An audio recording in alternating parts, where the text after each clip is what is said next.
दोस्तों मैं आशीष सर आप सबका स्वागत करता हूं। आज आप सभी पढ़ने वाले हैं आयत रेक्टेंगल। बेटा रेक्टेंगल के क्या क्या पॉइंट्स हैं, क्या क्या क्वेश्चन कैसे कैसे बनते हैं, सारा कुछ मैं आपको बताने वाला हूं। तो चलिए शुरू हो जाइए। और हाँ, एक चीज़ और कहना है कि बेटा अगर सब कुछ सीखना है तो पूरा वीडियो ज़रूर देख लीजिएगा। अगर आप वीडियो छोड़ कर गए तो बहुत कुछ आप छोड़ देंगे। तो चलिए देखते हैं। देखिए ज़रा आयत होता क्या है। आयत एक ऐसी आकृति होती है जो चार भुजाओं से घिरी होती है और जिसकी आमने सामने की जो साइड्स हैं वो समान होती हैं। ठीक है, देखो ये इसके समान और ये इसके समान, यही तो होता है आयत, यही तो होता है रेक्टेंगल। देखो बेटा, ऐसी आकृति जो चार भुजाओं से घिरी है और आमने सामने की भुजाएं बराबर हैं और प्रत्येक कोण 90 डिग्री का होता है। देखिएगा, प्रत्येक कोण जितने भी होते हैं वो सभी 90 डिग्री होते हैं बेटा। और यहाँ से इन चारों कोणों का योग क्या होगा, टोटल क्या होगा, टोटल होगा 360। ये ऐसा चतुर्भुज होता है, आयत ऐसा चतुर्भुज होता है। चतुर्भुज मतलब जिनमें 4 साइड्स हों, जिनके आमने सामने की भुजाएं बराबर होती हैं। प्रत्येक कोण जो होता है, जो प्रत्येक एंगल जो होता है वो 90 डिग्री होना चाहिए और टोटल 360 होना चाहिए। एक चीज़ और बेटा समझो, कोई भी चतुर्भुज होगा, कोई भी कैसी भी आकृति बनी है, उनका योग 360 होता है, सभी कोणों का योग। अगर 360 नहीं होगा तो वो चतुर्भुज बन ही नहीं सकता। चार आकृतियाँ, चार भुजाओं से आकृति बन ही नहीं सकती। मतलब अगर चार भुजाओं की आकृति हमें चाहिए तो कोण भी हमें टोटल 360 चाहिए होगा। ठीक है, चाहे देखो अब कोई ज़रूरी नहीं है ये कोण हो सकता है 120 का हो, कोई ज़रूरी नहीं ये हो सकता है कम का हो, ये हो सकता है 90 का हो, ये हो सकता है कोई और, मतलब ये कम ज़्यादा हो सकते हैं अगर चतुर्भुज बनाना है, लेकिन टोटल इनका 360 ही होगा। तो आयत के बारे में अगर आप सीखेंगे तो ऐसी आकृति है जिसका टोटल तो 360 होता है, लेकिन आमने सामने की भुजाएं जो वो समान होती हैं और प्रत्येक कोण 90 डिग्री होता है। ये समझ में आ गया भाई। अब चलिए जना देखते हैं।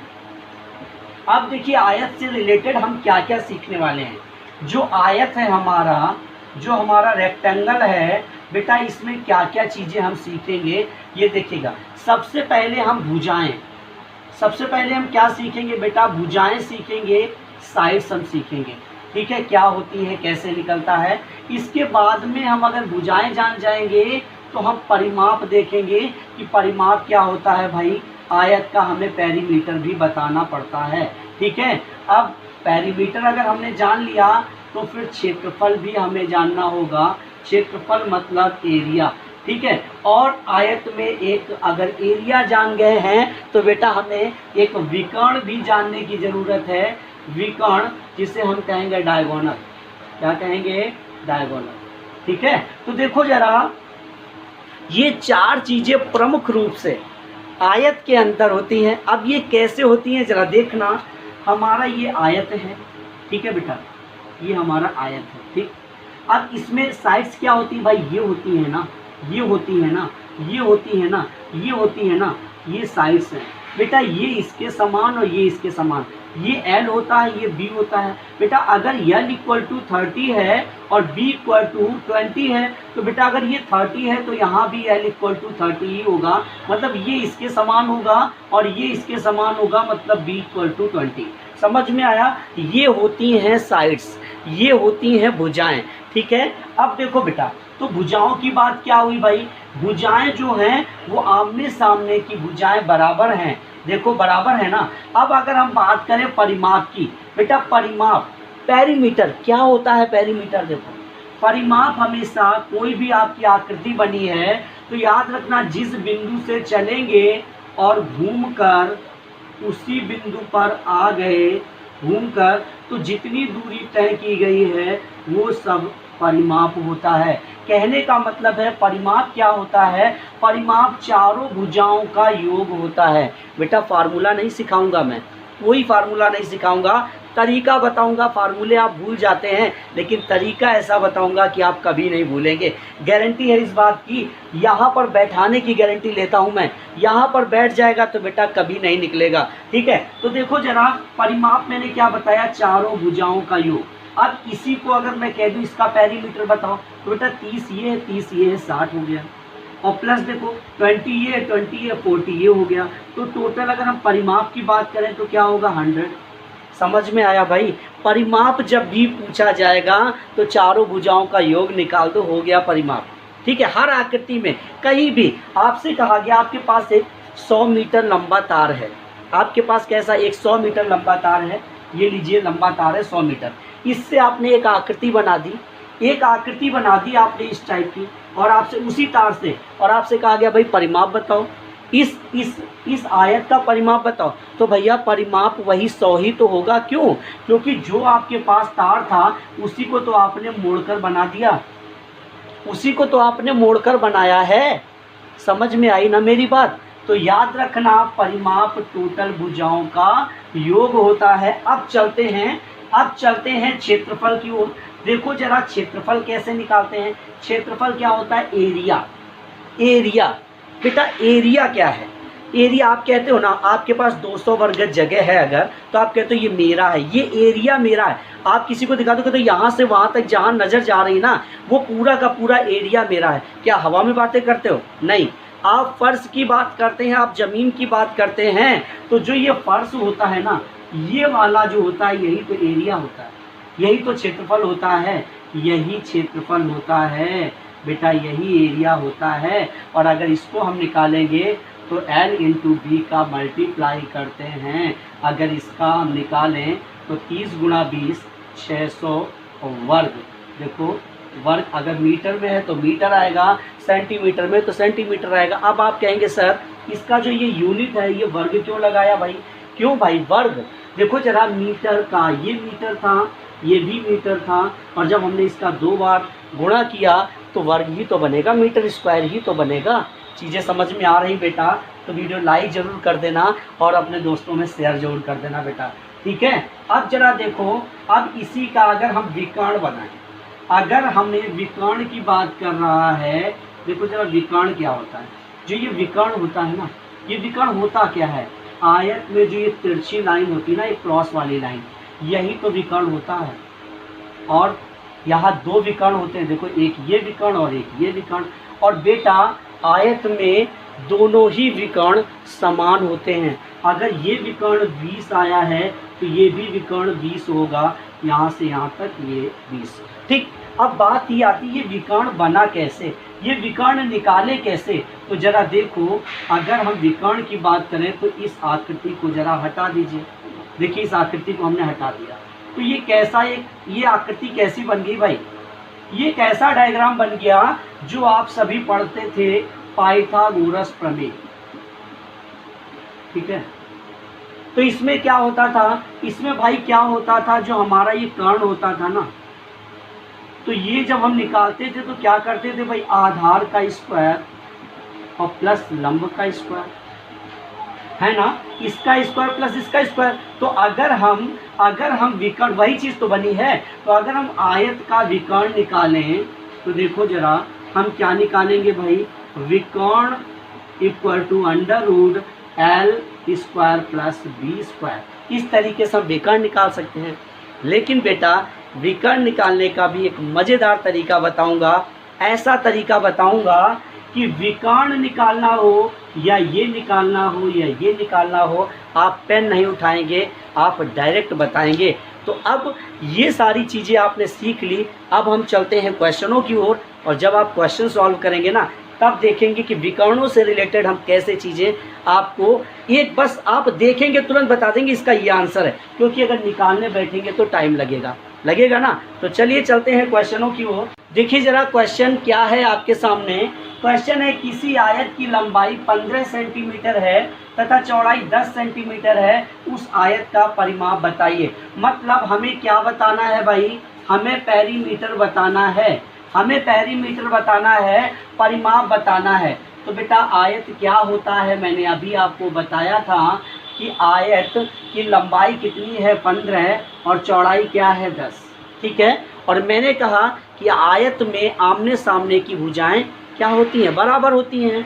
तो बेटा अगर ये 15 है तो ये भी भाई इसके समान है ना, तो ये भी 15 है, और अगर ये 10 है तो ये भी 10 होगी, भाई ये इसके समान है। तो ज़रा देखो, मैंने कोई फार्मूला, मैंने क्या कहा, फार्मूला नहीं बताऊंगा, तरीका बताऊंगा। ज़रा देखना, परिमाप क्या होता है, टोटल भुजाओं का योग। तो 15 15 30 तो ये आ गया, और 10 10 20 ये आ गया। तो परिमाप क्या आ गया भाई, 50 सेंटीमीटर। समझ में आया भाई, 50 सेंटीमीटर आंसर। समझ में आया भाई। तरीका अच्छा लगा है तो यार लाइक कर देना, शेयर कर देना अपने दोस्तों में वीडियो को, और चैनल को सब्सक्राइब करना मत भूलिए। चैनल को सब्सक्राइब कीजिए, बेल आइकन जरूर टच कीजिए, जिससे हर वीडियो ऐसे ही बेसिक से लेकर के जीरो से लेकर के हीरो बनाने की गारंटी मैं लेता हूँ। मैथ्स में ऐसे परफेक्ट कर दूंगा कि कभी भी किसी क्वेश्चन से आप घबराएंगे नहीं, मैथ्स को बिल्कुल ईजी बना दूंगा। चलिए चलते हैं अगले क्वेश्चन की ओर। तो देखिए ज़रा क्वेश्चन क्या है। क्वेश्चन है, एक आयत का परिमाप 80 मीटर है जिसमें उसकी चौड़ाई 10 मीटर है, आयत की लंबाई ज्ञात कीजिए। बेटा देखो कितने आसान तरीके से हम सब क्वेश्चन को करेंगे। देखो ज़रा ये आयत है, सबसे पहले चीज़ों को समझो। यहाँ क्या दे रहे, इसका परिमाप, परिमाप मतलब पेरीमीटर कितना है। देखो ज़रा, परिमाप दे रहा है आपको, परिमाप दे रहा है 80 मीटर। बेटा इस परिमाप में हमेशा याद रखना कि जब परिमाप दे तो उसे हमेशा आधा कर देना। क्यों आधा कर देना है, क्योंकि परिमाप में ये चारों भुजाएं होती हैं। अगर हम आधा कर देंगे तो उसमें केवल 2 भुजाएं आ जाएंगी। भाई आधा कर दिया, ये हिस्सा निकल गया, ये 2 भुजाएं आ गई। तो जैसे ही हमने परिमाप को आधा किया तो कितना आ गया, 40 आ गया। और बेटा इस 40 में ये दोनों भुजाएं हैं, क्लियर ना, इस 40 में ये दोनों भुजाएं हैं, और जिसमें से कह रहा है कि चौड़ाई जो है वो 10 है। तो बेटा अगर ये 10 है और दोनों का योग 40 है तो बेटा ये 30 हो जाएगा ना, ये 30 हो जाएगा। यही तो आंसर है, यही तो आंसर है। इसी तरीके से हर क्वेश्चन को ऐसे ही आसान करूंगा, परेशान नहीं होना। एडवांस मैथ में बच्चे डरते हैं ना, मैं वो डर भगाऊंगा, ये मेरी गारंटी है, मैं वो डर भगाऊंगा। बस चैनल को सब्सक्राइब कर लेना और बेल आइकन जरूर टच कर लेना, जिससे हर वीडियो आप देख पाओ। ठीक है, चलिए भाई, तो देखते हैं अगले क्वेश्चन पर चलते हैं। देखिए जरा क्वेश्चन क्या है। क्वेश्चन है, किसी आयत की लंबाई उसकी चौड़ाई से 100 सेंटीमीटर अधिक है तथा परिमाप 520 है, आयत की लंबाई व चौड़ाई ज्ञात कीजिए। कितना गजब का क्वेश्चन है। देखिए कैसे सॉल्व करेंगे, कोई फार्मूला नहीं, कुछ नहीं है, तरीके बनाओ। एक ये आयत है बेटा, इसका जो परिमाप देखो, ये सीधे से कह रहा है इसका परिमाप। पहले मैंने क्या बोला, सबसे पहले ये देखो कि वो परिमाप कितना दे रहा है। अगर उसने परिमाप दिया है 520, परिमाप कितना दिया है 520, मैंने कहा परिमाप अगर वो दे दे तो हमें ये मालूम है कि जो परिमाप होता है, जो पेरीमीटर होता है, 4 भुजाओं का योग होता है। तो सबसे पहले हम उसे आधा कर दें। क्यों, क्योंकि हमें 2 भुजाएं जाननी होती हैं। तो हम इसको आधा कर दें। बेटा आधा करने के लिए 2 का भाग देते हो ना, 2 का भाग दे दो इसमें 520 में, तो देखो क्या आ रहा है, 260 आ रहा है ना, 260। इसके अंदर लंबाई भी है और चौड़ाई भी है। ठीक है, याद रखना, लंबाई हमेशा बड़ी होती है, चौड़ाई छोटी होती है। तो इसी में दोनों चीज़ें हैं बेटा। अब कह रहा है लंबाई जो है वो 100 सेंटीमीटर अधिक है चौड़ाई से। ठीक है, हमेशा लंबाई ज़्यादा है ना, लंबाई को हटा दो, कितना ज़्यादा है, 100 हटा दो, 100 अलग कर दो, तो इससे हमने 100 हटा दिया, क्या बचा भाई 160। बेटा जो ये 160 आया ना, अब तो दोनों बराबर। भाई जो जितना लंबाई ज़्यादा थी उसे हटा दिया, उसे हटा दिया, तो जो बचा तो उसमें तो दोनों लंबाई और चौड़ाई दोनों बराबर बराबर।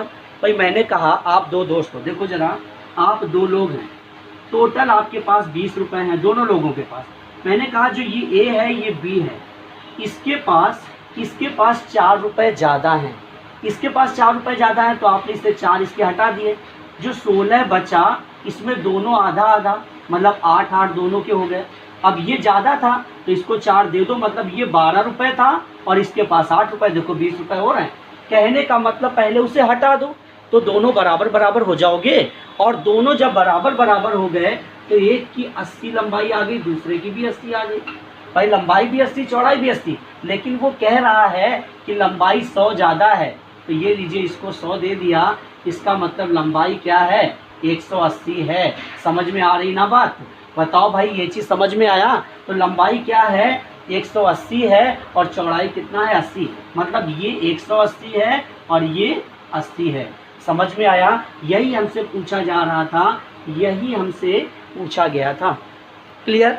तो बताइए भाई तरीका कैसा लगा, कमेंट कीजिए। तरीका अगर अच्छा लगा है, चीज़ें समझ में आ रही हैं तो कमेंट कर दीजिए कि हाँ भाई चीज़ें क्लियर हो रही हैं, और वीडियो शेयर कर दीजिए अपने दोस्तों में। हाँ बेटा, एक चीज़ और कहना है, वीडियो उसी ग्रुप में शेयर किया करो जिनको पढ़ना है ना, फालतू के ग्रुप में मत शेयर करना। जो वाकई पढ़ना चाहते हैं उनके पास वीडियो शेयर करो। ठीक है, चलते हैं अगले क्वेश्चन की। तो चलिए भाई देखते हैं क्वेश्चन क्या है। क्वेश्चन है, एक आयताकार खेत की लंबाई उसकी चौड़ाई से 48 मीटर अधिक है, इसका परिमाप 800 मीटर है, इसकी चौड़ाई बताइए। बेटा ये देखो, ये आयत है हमारा और इसका परिमाप दे रहा है। परिमाप बेटा हमें क्या दिया गया है, देखना, परिमाप दिया है 800 मीटर। बेटा मैंने कहा परिमाप दे दे तो उसे आधा कर दो, आधा किया तो क्या आया भाई 400 आया, और इस 400 में दोनों भुजाएं होंगी, लेकिन सबसे पहले हमें लंबाई कितनी ज़्यादा है, 48 ज़्यादा है, 48 को हटा दो भाई। 48 हटा दिया मैंने, 48 हटाया तो क्या बचा, 2 बच गया, यहाँ 5 आया और यहाँ 3 हो गया। बेटा इसी में दोनों बराबर बराबर हो गई, लंबाई और चौड़ाई दोनों बराबर बराबर। तो अगर इसको हम 2 हिस्सों में बांटेंगे तो देखो 2 एक कम 2, 2 सत्ते 14 और 2 छंग 12। बेटा 176 ये, 176 ये। क्यों भाई, आधा इसको आधा इसको, दोनों बराबर हो गए। अब जरा देखो, लंबाई तो ज़्यादा होती है ना, तो इसको इससे कितना हटाया था, 48 हटाया था, क्योंकि 48 लंबाई ज़्यादा है। भाई दोनों बराबर नहीं है, 48 ज़्यादा है ना लंबाई, तो जोड़ दीजिए। देखो 8 6 14, 7 4 12, देखो 224। लंबाई क्या आई भाई 224, और चौड़ाई कितना आ गया 176। ये भी आंसर और ये भी आंसर। ठीक है, अब अगर यहाँ पर उसने केवल चौड़ाई बोला है तो चौड़ाई हमारा ये आंसर, अगर उसने हमसे लंबाई पूछा होता तो लंबाई हमारा ये आंसर होता। समझ में आ गया? तो चलते हैं अगले क्वेश्चन की ओर। इस तरह के क्वेश्चन आपको एकदम परफेक्ट हो गए होंगे, खुद से कर पाओगे, है ना। तो चलिए देखिए अगले क्वेश्चन को। तो चलिए भाई देखते हैं क्वेश्चन क्या है। नेक्स्ट हमारा क्वेश्चन है, एक आयताकार प्लाट की लंबाई तथा चौड़ाई का अनुपात 5:3 है। यदि चौड़ाई लंबाई से 40 मीटर कम हो तो प्लाट की परिमिति बताइए। बेटा प्लाट की परिमिति मतलब हमें परिमाप, कहने का मतलब है ये हमने आयत बनाया और इसका हमें परिमाप बताना है, टोटल हमें ये राउंड करके बताना है। मतलब यहाँ से ये हमें क्या चाहिए, लंबाई चाहिए, चौड़ाई चाहिए। जब ये लंबाई होगी तो ये भी मिल जाएगी और चौड़ाई ये इसके समान। मतलब हमें यहाँ से लंबाई और चौड़ाई चाहिए तो हम क्या बना देंगे, परिमाप बना देंगे। लेकिन यहाँ पर लंबाई और चौड़ाई का रेशियो दिया है, तो रेशियो वास्तव में रेशियो लंबाई नहीं होती, उसके साथ कुछ ना कुछ जब भी यहाँ पर अनुपात का सिंबल लगा होगा, रेशियो का सिंबल लगा होगा, ठीक है, तो हम क्या करते हैं, हम उसके गुणांक में कोई ना कोई वैल्यू लाते हैं। तो जरा देखो कैसे सॉल्व करेंगे। यहाँ क्या दिया 5:3, ठीक है, इन्होंने दिया है लंबाई और चौड़ाई का रेशियो, लेकिन इन्होंने क्या कहा है, इनके अकॉर्डिंग कह रहा है यदि चौड़ाई लंबाई से 40 मीटर कम हो। बेटा ये क्या कह रहा है, ये 40 मीटर कम हो रहा है, ये क्या हो रहा है, कम हो रहा है, कमी हो रही है। तो बेटा अब जरा देखो, यहाँ से ध्यान से समझना, कमी दे रहा है ना, तो कमी बराबर हम कमी कर सकते हैं। कभी भी बेटा रेशियो दिया हो तो याद रखना उसके साथ कोई वैल्यू देगा, कोई ना कोई वैल्यू देगा, और जो वैल्यू दी हो उसी के अकॉर्डिंग हम रेशियो को उठाकर रख देते हैं। कहने का मतलब है कि अगर यहाँ कमी बोल रहा है तो देखो यहाँ लंबाई में कितना कम हुआ है, 5 से 2 कम है ना, तभी तो 3 हुआ है। तो देखो 2 को हम बराबर, कमी बराबर कमी, मेरे अकॉर्डिंग क्या कम है 2, इनके अकॉर्डिंग कम है 40। अगर बेटा यही चीज़ कहते दोनों भुजाओं का योग इतना है, कुल इतना है, तो हम दोनों का टोटल करके हम काट देते, सामने सामने करता है ना बराबर में। अगर कहता इनका क्षेत्रफल ये है एरिया, ये है तो एरिया L इंटू बी होता है ना, तो ये गुणा में वैल्यू दे रहा है ना, तो हम इसका गुणा करके भाग दे देते हैं। समझ में आया, बराबर में रख देते, मतलब जो यहाँ होगा उसके सामने हम वही वैल्यू रखेंगे। यहाँ पर कमी हुई है ना, तो हमारे अकॉर्डिंग क्या कम हुआ है, हमारे अकॉर्डिंग कमी 2 की हुई है। समझ में आई बात। तो हमने क्या किया, 2 को बराबर की ओर काट दिया, 1 यूनिट का मान क्या आ गया, 20 आ गया। समझ में आया बेटा। इसका मतलब है कि इस 20 का गुणा यहाँ होना चाहिए। ये कह रहे हैं कि रेशियो 5 और 3 का है, लेकिन 20 गुना ज़्यादा है। देखो 1 बराबर 20, तो 5 बराबर क्या होगा, तो 20 पंचे 100 होगा। मतलब जो हमारा ये परिमाप आ रहा है ये 100 होगा, ठीक है। और अगर ये 3 है तो इसके साथ जब हम 20 का गुणा करेंगे तो 20 3 60 आ गया, मतलब लंबाई हमारी क्या आ गई, 60 आ गई। समझ में आया। जब 100 ये है तो 100 ये भी होगा, 60 ये है तो 60 ये भी होगा। 100 मिलकर 200 आ गया, और प्लस 60 120। तो परिमाप टोटल क्या हुआ, सबको ऐड करना होता है ना, चारों भुजाओं को ऐड करना होता है, तो परिमाप आ गया 320 मीटर।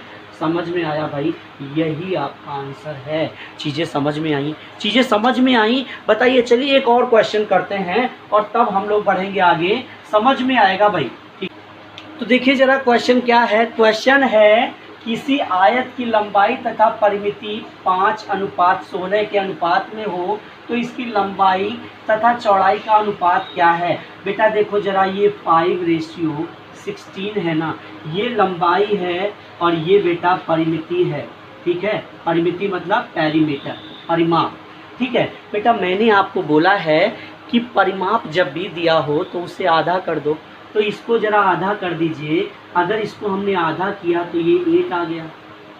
अब इस 8 में लंबाई और चौड़ाई दोनों होंगी ना, तो इसमें देखो जरा, इसने कहा है लंबाई तो 5 है, देखो 5 है, तो फिर चौड़ाई क्या होगी, 3 होगी ना। और कह रहा है इनका ही अनुपात बताना है। देखो लंबाई और चौड़ाई का अनुपात बताना है, यही हमारा आंसर निकल कर आ गया। देखिए जरा, यही हमारा आंसर।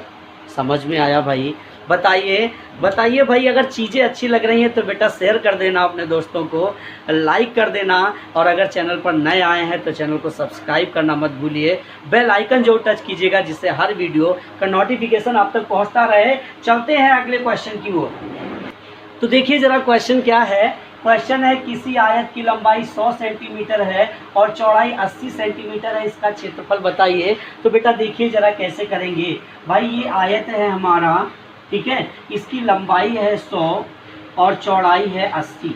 तो बेटा अगर हम एरिया निकालें, अगर हम क्षेत्रफल निकालें तो क्या होता है, LB। कहने का मतलब है LB क्या होता है, ये चीज़ है ना, ये निकालना है। तो L इंटू बी, मतलब हमें इन दोनों का गुणा कर देना है। तो देखो जरा, 100 का हमने 80 से गुणा कर दिया तो क्या आ गया, 8000 वर्ग सेंटीमीटर, ठीक है, वर्ग सेंटीमीटर, या इसको सेंटीमीटर स्क्वायर लिख सकते हो, ठीक है। समझ में आ गया। तो बहुत ही बेसिक सा क्वेश्चन था।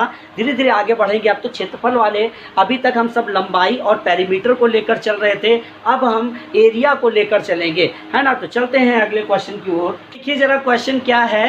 क्वेश्चन है एक आयत का क्षेत्रफल 252 वर्ग सेंटीमीटर है, इसकी लंबाई तथा चौड़ाई का अनुपात 9:7 है, इसकी परिमिति बताइए। तो बेटा जरा देखिए, यहाँ भी अनुपात वाली वैल्यू दी है ना, 9 और 7 का अनुपात दिया है। तो बेटा मैंने कहा जब भी रेशियो में वैल्यू होगी तो कुछ ना कुछ एक वैल्यू अलग से दे रहा होगा, उससे हमें देखना है क्या है। देखो 252 क्या है, ये क्षेत्रफल है। ये 252 क्या है, क्षेत्रफल है ना, एरिया है। तो हम अपने अकॉर्डिंग एरिया निकाल लें। मेरे अकॉर्डिंग एरिया देखो, दोनों का मल्टीप्लाई होके आता है ना, 9 गुणा 7 है।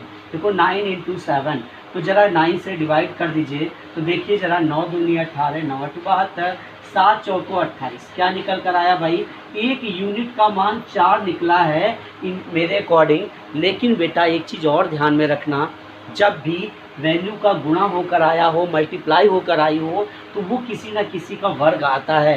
तो ये किसका वर्ग है, देखो 2 का वर्ग है। तो कहने का मतलब है 1 यूनिट का मान अब 2 निकल कर आया है। बेटा ये केवल आप इस चैप्टर में ही नहीं करोगे, आयत में ही नहीं करोगे, आप पूरी मैथ में कहीं भी आपको रेशियो अगर दे दिया जाए तो आप वैल्यू देखना वो किस टाइप की वैल्यू दे रहा है। अगर वो टोटल दे रहा है तो टोटल करके भाग दे देना, अगर वो यहाँ अंतर दे रहा है तो इन दोनों के अंतर से भाग दे देना। बेटा ये चीज़ यहाँ सीख लो, बहुत मदद होगी आप जब मैथ्स के क्वेश्चन लगाएंगे किसी भी चैप्टर में। ठीक है, तो देखो जरा 1 यूनिट का मान निकल आया। अब जरा देखो इस 1 यूनिट का मान हम यहाँ गुणा करेंगे।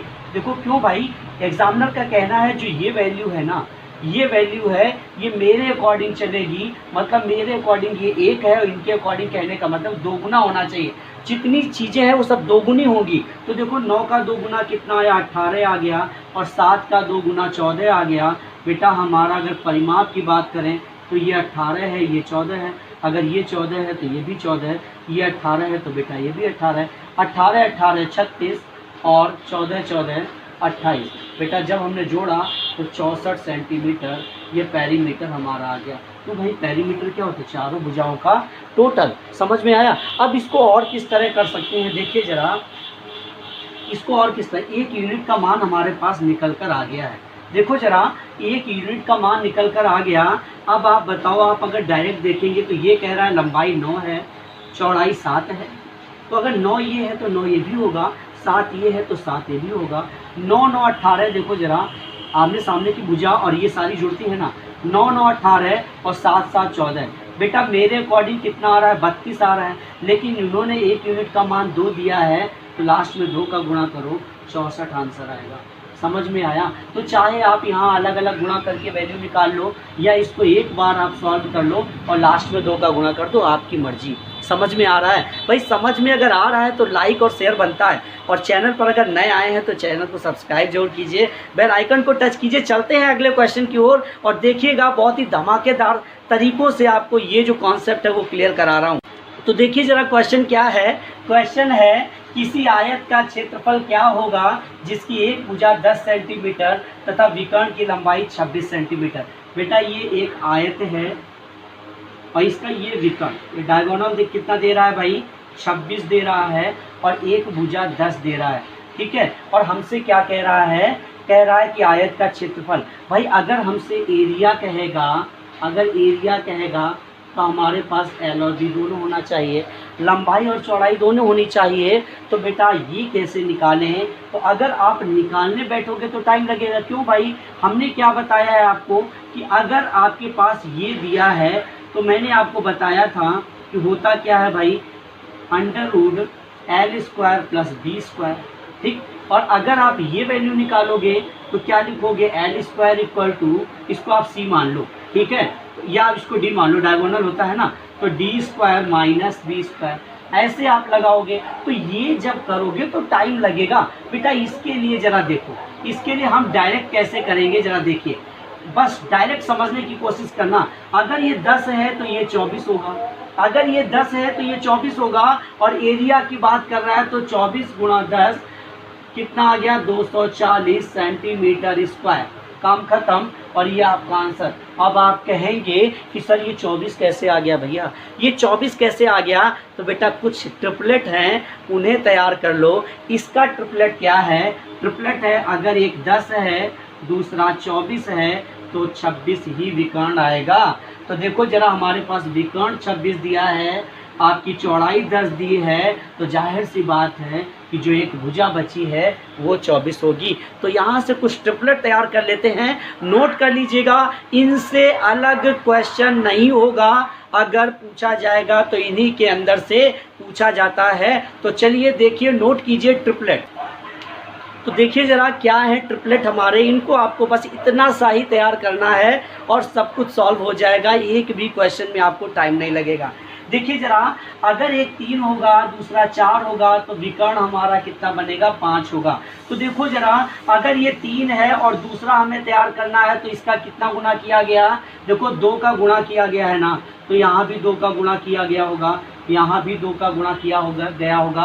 तो याद रखिए कहीं पर आपको 6 8 का मिल जाए तो आप तुरंत समझ जाना कि 3 का दुगुना 6 है, 4 का दुगुना 8 है, तो इसका मतलब इस 3 4 का 5 होता है, तो 6 8 का कितना होगा 10 होगा। इसी तरीके से अगर 3 का देखो 3 का 3 में गुणा कर दिया 9 बन गया है, तो 4 में 3 का गुणा किया 12 बना, तो 5 में 3 का गुणा कर दीजिएगा और 15 बन जाएगा। तो 9 कहीं पर अगर दिया है, 12 दिया है, तो इसके विकर्ण 15 होगा। अब आप कैसे देखो, आपको दिया गया इस तरीके से, देखो आपसे कहा गया कि किसी का डायगोनल विकर्ण जो है वो 15 है और एक भुजा 12 है, तो आप बताओ दूसरी क्या होगी, तो तुरंत आप कह देंगे 9 है। क्यों भाई, देखो 15 12 9, तो ये सब रटना नहीं, केवल आपको दिमाग में क्या रखना है, ये वाला केवल रखना 3 4 5। क्यों भाई, जैसे ही आपको पता चला कि ये 9 है, मान लीजिए ये 9 है, तो आपने सोचा कि एक हमने तैयार किया था 3 4 5 का, 3 4 5 का, तो ये 9 है, मतलब इससे 3 गुना है। देखो 3 त्रिका 9, और ये 15 है, तो इसका 3 गुना है 15, तो इसका मतलब ये 12 होगा, 3 गुना 12। समझ में आई मेरी बात। इस तरीके से ये वाला हिस्सा आपको तैयार हो जाएगा। अब चलिए देखिए जरा इस वाले हिस्से को, देखो जरा एक और चलता है, 5 बार है, देखो 5 बार है 13 का, तो अगर 5 है कहीं तो दूसरा 12 होगा, तीसरा 13 होगा। आपको सॉल्व नहीं करना पड़ेगा बेटा, ये चीज़ ध्यान में रखना। और 5 का अगर 2 गुना कर दे 10, 12 का 2 गुना 24, तो 13 का 2 गुना 26। अब आपने देखा था अभी हम लोगों ने जो क्वेश्चन किया था उसमें क्या था, यही तो था, ये विकर्ण जो था ये 26 था और ये 10 था, तो हमने तुरंत अपने अकॉर्डिंग 24 मान लिया था। क्यों भाई, हमें मालूम था 10 और 26 अगर कहीं है तो ये 24 होगा, अगर 26 और 24 है तो ये 10 होगा, अगर 10 और 24 है तो ये 26 होगा। डायरेक्ट कुछ नहीं करना है, सीधे से डायरेक्ट हम कर सकते हैं। ठीक है, समझ में आया बेटा। तो इस तरीके से 5 12 13 से 10 24 26 बन जाएगा। इसके बाद बेटा एक और आप तैयार कर लीजिए, देखो जरा 5 8 15 17, कहीं 8 है तो दूसरा 15 होगा, तीसरा 17 होगा। ये विकर्ण, ये सारे विकर्ण वाली लाइनें हैं और ये लंबाई और चौड़ाई के अकॉर्डिंग चल रहा है। अगर 11 है ये 60 होगा, तो ये 61 होगा। अगर ये 7 है तो ये 24 होगा, ये 25 होगा। बस इतने ट्रिपलेट याद कर लीजिए बेटा, इतने अगर आपने ट्रिपलेट याद कर लिया इतना, और वो भी याद नहीं करना, सिर्फ समझ लेना है, मैंने आपको बताया है ना। तो बेटा कैसा भी क्वेश्चन होगा ना आयत में विकर्ण से रिलेटेड, सेकंडों में आप क्वेश्चन सॉल्व कर लेंगे, अन्यथा आपको टाइम लगेगा और आपका टाइम लॉस होगा। एग्जाम में टाइम लॉस नहीं करना होता है। ठीक है, तो चलिए चलते हैं अब अगले क्वेश्चन की ओर। तो चलिए जरा देखते हैं क्वेश्चन क्या है। एक आयताकार खेत के विकर्ण की लंबाई 17 मीटर तथा परिमाप 46 मीटर है, इस खेत का क्षेत्रफल कितना होगा। बेटा जरा देखो, एक ये परिमाप है और इसका ये विकर्ण जो है ये 17 है। मैंने अभी ट्रिपलेट आपको बताया है कि 8 15 17 का ये ट्रिपलेट है, और यहाँ 17 है, तो इसका मतलब है ये बड़ी है तो ये 15 होगी और ये 8 होगी भुजा। ठीक है, अब आपने एक चीज़ देखा, जरा चेक, अगर आपका भरोसा नहीं हो रहा है तो चेक कर लीजिए। देखिए परिमाप क्या कह रहा है, परिमाप 46 है ना, परिमाप कितना है 46 है, तो मैंने कहा परिमाप को आधा कर दीजिए, 23 आ गया ना। इस 23 में लंबाई और चौड़ाई दोनों होंगी, तो देखो अगर ये 15 है ये 8 है, तो दोनों 23 हो रहा है। मतलब मैंने लंबाई और चौड़ाई एकदम परफेक्ट ली हैं, और अब इसका क्षेत्रफल बोलना है तो दोनों का गुणा कर देंगे 120। अगर सेंटीमीटर में है, मीटर में है ना, तो मीटर स्क्वायर आपका आंसर होगा। तो चीज़ें क्लियर हुई बेटा। देखिए मैंने जो आयत पढ़ाया, जो रेक्टेंगल से रिलेटेड चीज़ें पढ़ाई, मैंने साइड्स के भी क्वेश्चन कराए, पेरीमीटर से रिलेटेड क्वेश्चन कराए, एरिया से रिलेटेड क्वेश्चन कराए, और विकर्ण से रिलेटेड क्वेश्चन कराए। मतलब हर तरह का मैंने इस क्लास में, ये जो पार्ट 1 था इसमें हर तरह के क्वेश्चन मैंने करा दिए हैं। तो अगर आप सब नए हैं चैनल पर, तो चैनल को सब्सक्राइब कर लीजिए, बेल आइकन जो टच कर लीजिए।